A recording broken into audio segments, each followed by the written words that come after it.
Bakit mas lumalaki ang gastos mo kapag nagtitipid ka?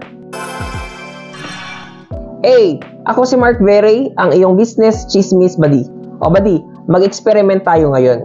Scenario 1, kunyari, bibili ka ng milk tea. Meron kang 2 options. Isang 40 pesos na small at 100 pesos na large. Tanong, anong bibilhin mo? Sige nga, pag-isipan mo.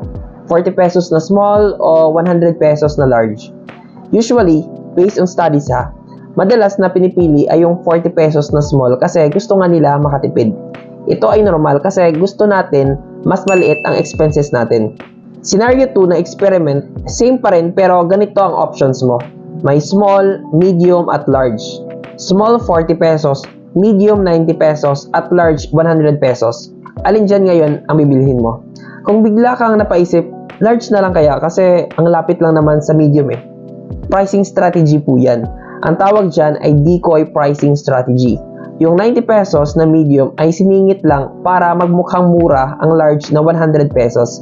Sige nga buddy, share mo sa comments kung anong pinili mo sa experiment. Comment mo na din kung saan mo nakita ang decoy pricing strategy sa mga nabilhan mo.